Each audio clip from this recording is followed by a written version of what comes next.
Hey guys! Welcome sa Panlasang Pinoy. Ako po si Vanjo Merano. At ngayong araw na to, magluluto tayo ng pata paksiw.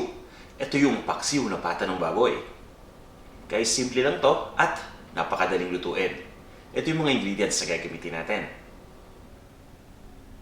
Pata ng baboy. Pinato yung puso ng saging. Binabad lang natin ito sa tubig. Kailangan din natin dito ng dahon ng laurel at ng buong paminta. Ng Knorr liquid seasoning, ng bawang, sibuyas, at ng brown sugar o yung tinatawag natin na asukal na pula. Bukod dito, kailangan din natin ng toyo, ng suka, ng tubig, mantika, at ng asin. Umpisa na natin. Ang una natin gagawin ay magpapakulo lang tayo ng tubig. Kailangan kasi nating bahagyang pakuluan lang yung pata. Ibig sabihin, kailangan nating lutuin ito partially. Nang sa ganun ay mawala yung amoy nito. At the same time, lumabas kagad yung scums galing dito. Once na mapakulo natin ito partially, ang gagawin natin ay tatanggalin lang natin ito sa tubig. At pagkatapos, lulutuin na natin ito kasama ng ibang mga ingredients pa. Hintayin lang natin na kumulo itong tubig. Ngayon kumukulo na yung tubig, ilagay na natin dito yung pata ng baboy. Dahan-dahan ulit para hindi tumalsik yung tubig kagad at hindi tayo mapasok. Huwag nating itatapon kagad dito sa kumukulong tubig. Kaya dahan-dahan na ulit tayo dito. Ayan. So lulutuin lang natin ito ng ilang minuto. Hindi natin ito kailangan palambutin ng todo dito sa prosesong ito. Tatakpan ko lang muna. Makaraan ng ilang minutong pagpapakulo, i-check na natin. Ayan, bahagya nang naluto yung pata. At makikita ninyo may mga lumulutang dito. Yan yung gusto nating matanggal bago natin iluto yung pata kasama ng ibang mga ingredients. Sa puntong ito ang gagawin natin, tatanggalin lang natin yung pata dito at itatapon lang natin yung tubig. Pagkatapos, iluluto na natin ito kasama ng ibang mga ingredients pa.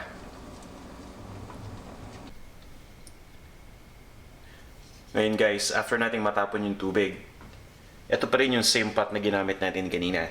Lalagyan lang natin ito ng mantika pagkatapos nating initin. So, nainit ko na to. Kaya lalagyan natin ng mantika at pagkatapos, umpisa natin igisa dito yung garlic o yung bawang, pati na rin yung sibuyas. Pakaramdaman muna natin. Since mainit na yung pot, maya-maya lang pwede na natin ilagay yung garlic dito. Takasan natin ng konti yung apoy. At ayan, mukhang umuusok na. So, pwede na to. Mabilis na mabilis lang. Ayan.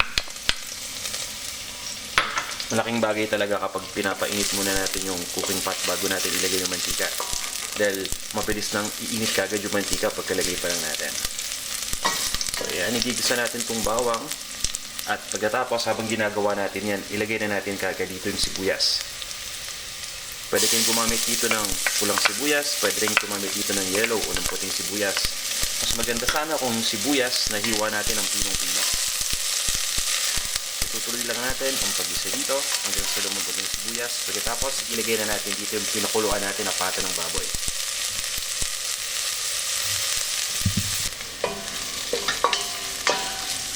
Okay guys, ito na yung pata ng baboy na pinakuluan natin kanina. So, hindi natin ilalagay dito isa-isa. Ayan. Alright. So, bahagya na natin itong napakuluan. Ibig sabihin, malinis na to at the same time, medyo may kalambutan pero hindi sobrang lambot. So, igigisa natin to kasama itong sibuyas at ang bawang. Sandali lang actually. Mabilis lang to dahil kailangan lang nating makot ng sibuyas at ng bawang yung mga parts nitong mga pata. Tapos ilalagay na natin yung ating mga seasonings. Okay?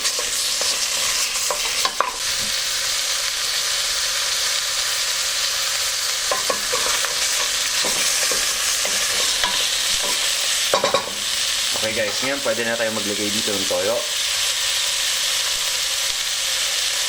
Ito yung ating toyo.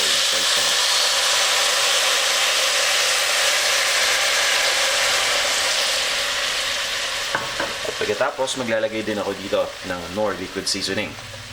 Malaki na tutulong nito sa dish na to para mapalasa lalo at mapasarap. Ayan. Pagkatapos, lalagyan na rin natin to ng pamintang buo, pati ng dried bay leaves o ng dahon ng laurel. At maglalagay na rin tayo dito ng tubig. Ito na yung tubig natin.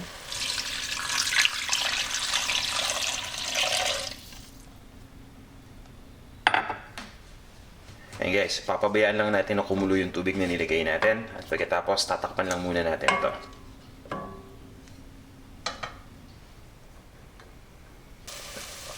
Since nagumpisa nung kumulo, pwede na nating takpan ito.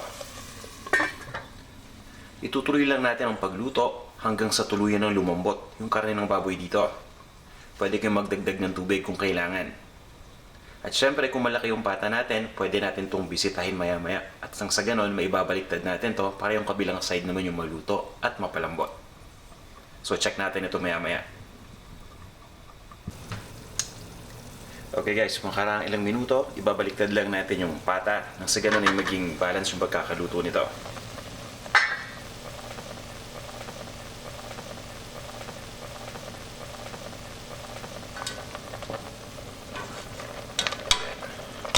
Tongs dito para madali natin ma-handle ito. Ayan, babalik rin lang natin para yung side na nasa itaas kanina maluto naman at lumambot din. So yan. Tapos guys, ang gagawin natin dito, lulutuin lang natin to ng ilang minuto at pagkatapos maglalagay na tayo ng ibang mga ingredients pa.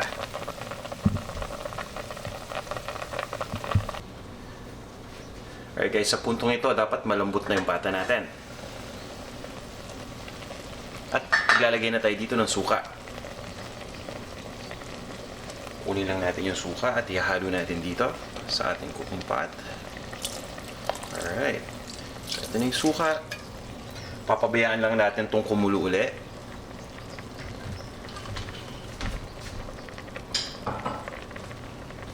At pagkatapos hahaluin lang natin ito.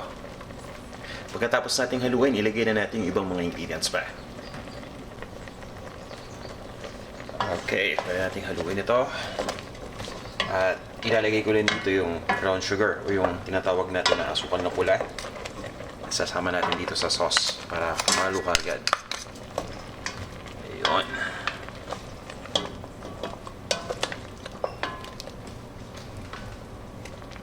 At ilalagay din natin dito yung puso ng saging, yung banana blossoms. And guys, kung gagamit kayo nung puso ng saging na pinatoyo, yung nakabalot, huwag niyong kakalimutan na ibabad muna ito sa tubig ha, bago natin gamitin. Okay, so lulutuin lang natin ito ng ilang minuto pa. At pagkatapos, titikman lang natin. Kung sa tingin natin na kulang pa ng asin, pwede tayo maglagay ng asin. Otherwise, pwedeng wala ng asin to. Pagkatapos, ililipat lang natin sa isang serving plate at serve na natin ito. So, ito na yung ating pata paksiw o paksiw na pata. Napakalambot na nito. So, ilagay muna natin yung pata dito sa ating lalagyan. Tapit lang natin para hindi tumulo. Ayan.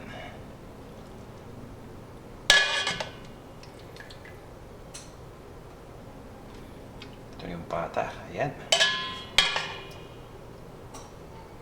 Alright guys. Tapos lalagay na natin dito yung kanyang sauce. So, ilagyan na natin ng puso ng saging na pinatoyo itong sauce ng ating pata paksiw o paksiw na pata. Ayan. Yan ang trademark niyan. Mapapansin niyo karaniwan kapag paksiw na pata niluluto, may hinahalo na pinatoyong puso ng saging. O yung tinatawag nating banana blossoms. Ayan. Ilalagay lang natin sa taas. Kasama na rin natin yung mga dried bay leaves o yung dahon ng laurel. Dagdagan pa natin ito ng konti. Guys, ito na yung ating pata paksiw o paksiw na pata. Maraming salamat sa pagnood nitong video. At sana huwag niyo kong kalimutang i-follow sa Instagram at Panlasang Pinoy.